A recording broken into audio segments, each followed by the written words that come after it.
Una crónica del odio. Hemos asistido en estos últimos 10 días a hechos que han llevado a reflexionar sobre la cuestión del odio en nuestro país.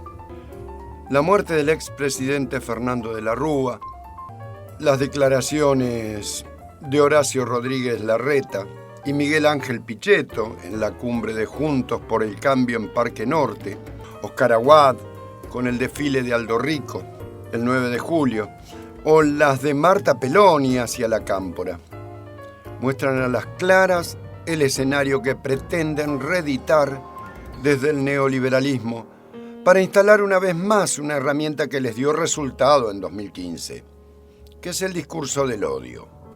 Y sí, decimos una vez más porque parece reverdecer la necesidad de la grieta, pero no para confrontar ideas, que es el territorio de la democracia en tiempos electorales, sino que el objetivo de Mauricio Macri y su alianza es solo ganar. Claro que primero queremos hablar de Fernando de la Rúa. No nos llama la atención que un personaje tan contradictorio como el expresidente con una paupérrima gestión en sus apenas 2 años de gobierno nacional cerró su ciclo presidencial con 39 muertos y una fenomenal crisis económica y también institucional. Recordemos que nada presagiaba algo distinto, ya que el inicio de su gobierno, en 1999, se dio con la muerte de 2 militantes sociales en el Puente General Belgrano, que une Corrientes y Chaco. Allí, el 17 de diciembre, son asesinados el cartonero Francisco Escobar y Mauro Ojeda, un adolescente que había acudido al lugar en horas tempranas, además de una treintena de heridos que desde 1998 reclamaban el cumplimiento de la agenda salarial de la administración provincial y denunciaban la crítica situación económica, social y política de la provincia. Es difícil catalogar a ese Fernando de la Rúa como un hombre de la democracia, bien entendida, ¿no? Como espacio de diálogo, de acuerdos y de consenso, mucho menos del gobierno del pueblo, tomando en cuenta las acciones desarrolladas en su presidencia.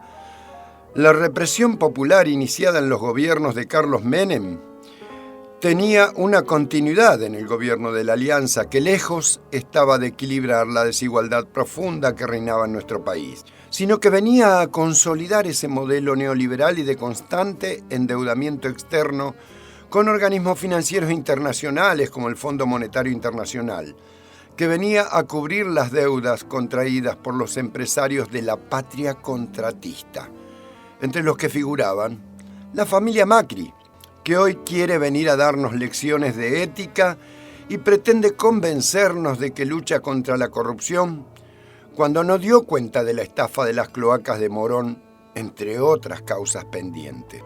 Ese presidente de la Alianza mostró sin duda su odio de clase y utilizó la fuerza represiva del Estado para violentar a la sociedad argentina que, castigada económicamente y defraudada en lo institucional, fue saqueada en sus salarios y en sus ahorros, aquellos que los tenían, mostrando a las claras los objetivos de gobierno que lejos estaban de instalar el bienestar general.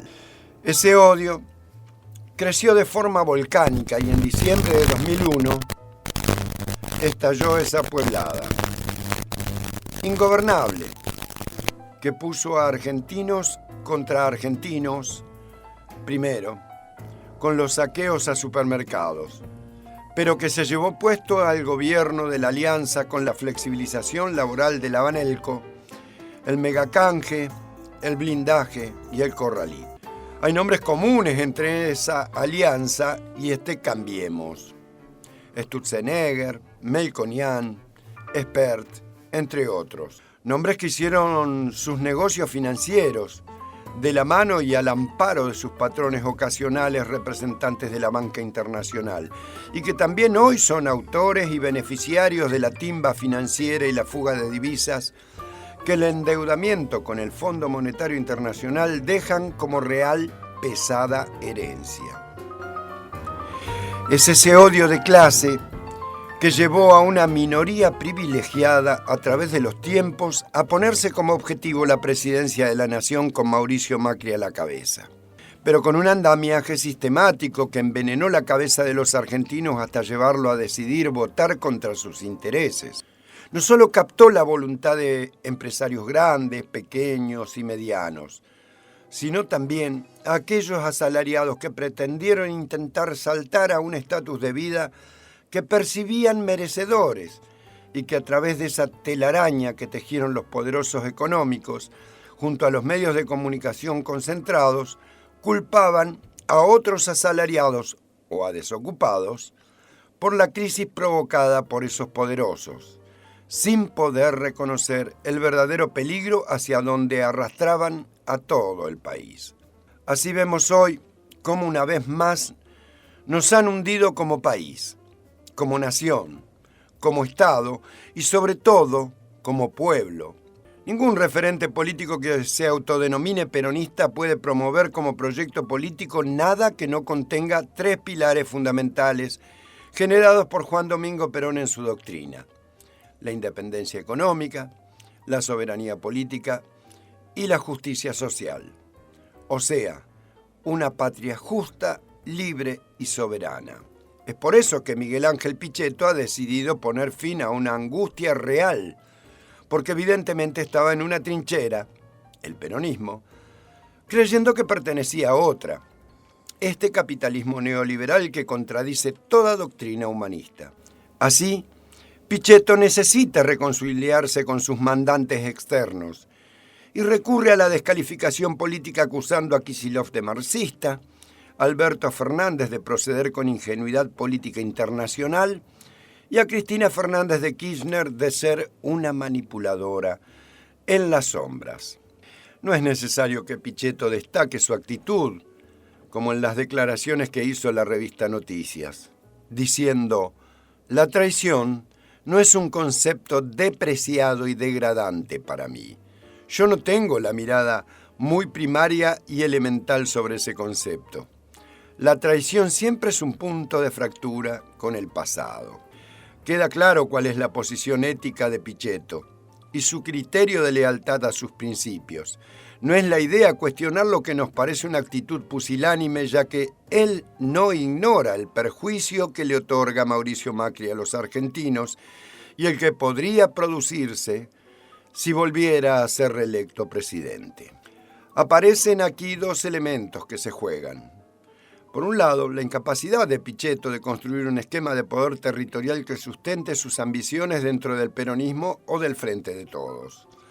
Por otro lado, el maridaje entre el excesivo ego y su posición antipopular que aflora discursivamente, y no ahora, en su incorporación al proyecto neoliberal de gobierno, sino desde cada palabra contra los trabajadores migrantes latinoamericanos o del tercer mundo que han pisado suelo argentino, tratando de invocarlos como causa de los males de los trabajadores nacionales y quitándole la responsabilidad a las políticas que Mauricio Macri generó y aplicó como presidente de los argentinos. Es clara también la envidia que provoca odio hacia Cristina Fernández de Kirchner y hacia todo lo que su figura representa. La misoginia, el racismo, el odio de clase de Pichetto es evidente. Por último, Marta Peloni, apelando a endilgar a una organización de jóvenes y no tan jóvenes que llevan adelante una tarea de reconstrucción de la organización social para la política y tildándola de narcotraficantes, es casi un manotazo desesperado para apoyar un modelo de país que promueve la desigualdad y la pobreza. Una persona que conocimos denunciando en Corrientes la trata y el tráfico de niños, niñas y adolescentes, o frente a la injusticia de María Soledad Morales en Catamarca. Al ver cómo a su vez silenció la actitud represora y la responsabilidad de los Díaz Besone, aparece la falsa ternura de Marta Peloni, al igual que en María Eugenia Vidal, cuando nos hablan. Asimismo, Oscar Aguad ministro de Defensa de un gobierno teóricamente democrático.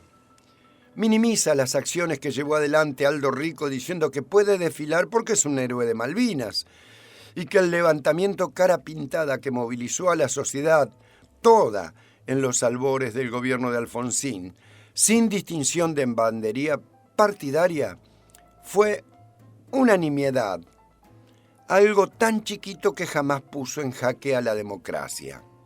No alcanza con las disculpas posteriores. No alcanza con disculparse por el agravio a la democracia, a su correligionario Raúl Alfonsín, a los argentinos que con el mayor o menor compromiso hicimos posible este periodo democrático como el más largo de la historia política argentina del siglo XX y XXI. ¿Cómo no alcanza a haberse ido de su cargo en comunicación luego de intentar un fraude al Estado con el acuerdo por la deuda del correo que la familia presidencial tiene con Argentina? Suelen decir que lo contrario a la muerte es el amor y no la vida. Asimismo, lo contrario al odio no es el amor, sino la indiferencia. Entiendo el odio como sentimiento, como necesidad de expresar un amor que no se realiza y nos interpela en nuestra valoración personal de uno mismo. No así el odio como instrumento racional del perjuicio general. Eso es perverso y pronto se recurre al miedo, a lo oscuro y a la violencia, como cuando impidieron poner una carpa y bajar colchones para refugiar a los que viven en situación de calle, con el fin de no afear el obelisco. Así que no nos dejemos convencer, arrastrar o someter por ese instrumento que es el odio de los poderosos, porque van a simular hacernos parte de sus problemas, de sus ausencias de privilegio, pero solo hasta que logren obtener de nuevo esos privilegios, que no están dispuestos a compartir ni entre ellos. Hoy, 13 de julio, me afectan 2 aniversarios. La madrugada de esta fecha, en 1993, se llevaba la presencia física de un querido compañero y un faro político de nuestra democracia, Germán Abdala. Ese mismo día, al mediodía, me traía un nuevo estado de vida, mi hijo Lautaro, que me debutaba como padre. Pero es el amor lo que me lleva a tener presente cada año, cada día, en cada decisión el recuerdo de Germán y la presencia de Lautaro. Como a vos, como a cualquiera de nosotros, primero están los afectos que nos hacen sujetos sociales, vinculados, entramados con ese otro que nos afecta si está bien o si está mal. Es tiempo de que reflexionemos si seguiremos siendo convencidos por el odio, provocados por el miedo, oscurecidos por los discursos mentirosos, o saldremos a la luz de la verdadera solidaridad como pueblo, logrando una calidad de vida que nos contenga a todos, a todas y a todes. Buenos días, bienvenidos. Esto es Vox Populi. Vox Populi, cultura, sociedad, política y economía. Entrevistas y opinión de la realidad local, provincial, nacional e internacional. Vox Populi. Idea y dirección Julio Leiva. Conducción Mónica Ambrosetti y Julio Leiva. Columnista Lautaro Bruera. Producción general Gustavo Leiva. Vox Populi. Porque la realidad es una construcción colectiva y queremos ser parte de ella. Vox Populi. Tu voz, nuestra voz. Todas las voces. Y él me arroja una piedra, pone distancia al camino. Su piedra construye el mío y él cae, tropezando en sí mismo.